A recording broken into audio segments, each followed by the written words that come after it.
Hey, ¿qué tal amigazos? Bienvenidos una vez más. Los saluda su compa, el Michoacano MX. Y solamente para reportarnos por aquí y presentarles a nuestro nuevo compañero. I'll let you introduce yourself, Marquez. Hey, what's going on, man? Marquise. Right now, I'm with the the best instructor at Prime, and we're doing some pre-cab instruction, trying to make sure we get it right. There you go. What you think so far, Marquez? We've been driving pretty hard. Oh yeah, man. Every day. I'm having fun. Every day I learn something new. Every day. What you think driving through the mountains, Marquez? Hey man, just make sure you hold the steering wheel tight, yeah. Hemos corrido prácticamente bastante. Un día nos tocó manejar prácticamente todo el día, subiendo y bajando pendientes. We only got like 3 hours left in our clock, right? Yeah. Like 3 hours. Yeah, we've been running pretty hard. Por eso no nos habíamos reportado por aquí. What you think of pre-trip, Marquez? It takes time, man, but the small details will make you get it right. How long it take you to memorize engine compartment? Maybe 2 days. It was the first thing I did, completely right. Maybe 2 or 3 days. Yeah, that's good, man. That's good. So, Marquez, just a few questions. What Prime require before you come orientation? Before you come to orientation, they have you do some things like your DOT physical before you come. At home. At home. They send you to a location and they have you take your DOT physical before you come. They have you do your drug test before you come, and you have to take your learner's permit at home. At home. Those are the main 3 things that you have to do. So what did you pay out of your pocket? I'm from Alabama, Birmingham. So out of pocket, I paid $100 entry fee, and you get it back within maybe a week after orientation. And then I paid out of pocket for my learner's permit. Yeah, and altogether it was around $60. But again, that's because I'm in Birmingham, Alabama. It's different. It's different. Cause I know Juan. He only paid like $25, $23. So for the drug test, did you gotta pay some money out of your pocket? No, no. Prime paid for my physical and my drug test. Very good. Y él es uno de los o el primer estudiante que tengo que ya trae todo su permit y su drug test antes de venir a orientación. Solamente le quería preguntar, por ahí unos camaradas me estaban preguntando. So en esta ocasión, we planning to do some in-cab pre-trip, Marquez? Yes, sir. Let's do it.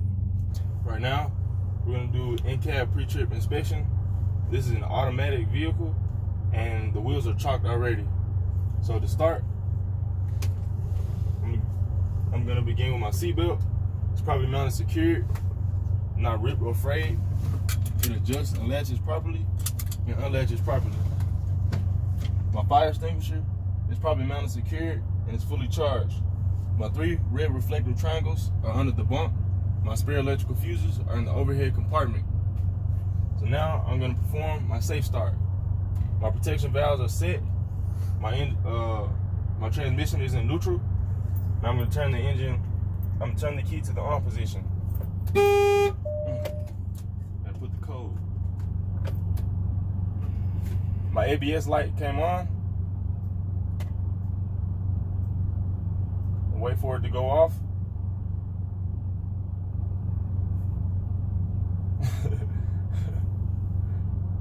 Sometimes it takes longer, especially because we're fully loaded. Yeah, keep going. Okay. My ABS light has gone off, letting me know that it's functioning properly. So now I'm going to turn the engine on. First, I'm going to check my signals. Left turn signal is functioning properly. right turn signal is functioning properly. My four-way flashers functioning properly. And my high beams are functioning properly. Now I'm going to check my gauges. My voltmeter lets me know that the alternator is charging between 13 and 14 volts, so it's functioning properly. My oil pressure level is rising to normal operating range. My air pressure gauge should rise to governor cutout between 120 and 125 psi. My water temperature gauge is rising to normal operating level. From there, I check my city horn. We're at a truck stop, so don't use your horns. Air horn is working properly. Now I'm going to check my heat and defrost.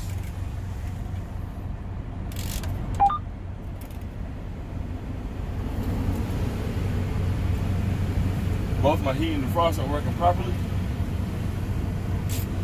Turn them off. Now, my mirrors and windshield properly mounted, secured, no cracks or breaks, no obstructions, and they're clean. And my mirrors are adjusted properly to me. Now, my wipers and washer properly mounted, secured, they're working smoothly, and my blades are not cracked, and there are no signs of dry rot. Now, I'm going to move on to my air brake test. I'm going to release both my protection valves, wait for the air to stop leaking, and make sure I have enough air pressure built up. Again, the wheels are chopped.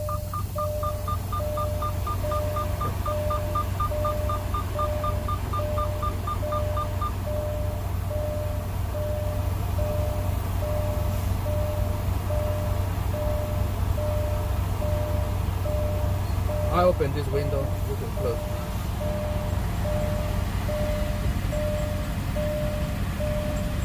Windows need to be open when you're doing your air brake test. So you can listen for air leaks.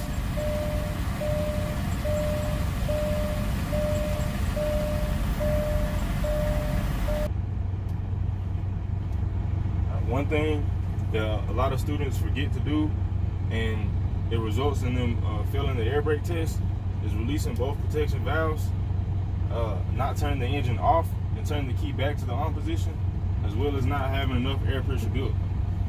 So now we have both the protection valves released, they stop leaking, I have enough pressure built, tractor's in neutral. I'm gonna turn the key to turn the engine off and turn the key back to the on position.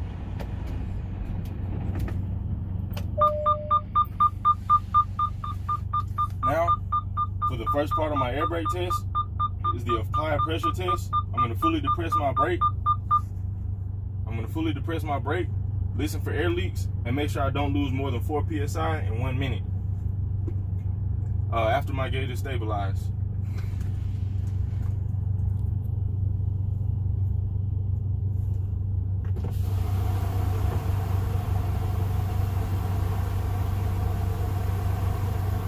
Now my gauges are stabilized. Can you start my time, please?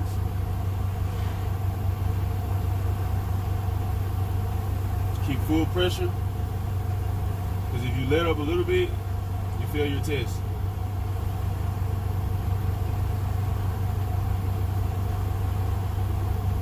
We're gonna let it run for 30 seconds. I'll let you know.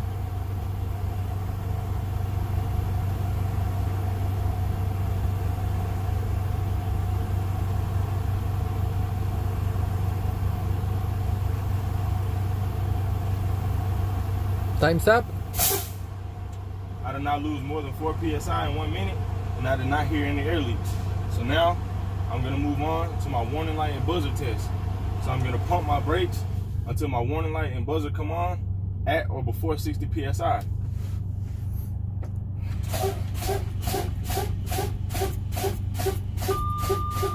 My warning light and buzzer came on at or before 60 psi, letting me know that they're functioning properly.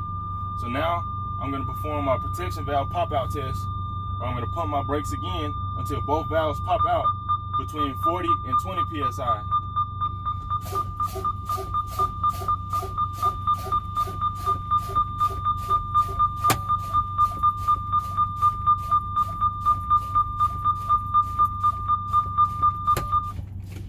both my valves popped out between 40 and 20 psi, letting me know that they're functioning properly. And that concludes my air brake test. So now I'm gonna move on to my parking brake and my service brake test. Both my valves are set, my tractor's in neutral. I'm gonna turn the engine back on to allow my pressure to rebuild.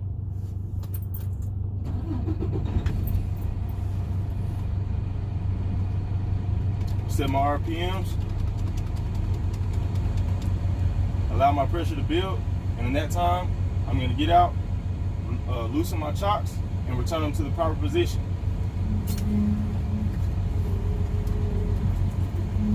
Así le vamos a dejar, amigazo.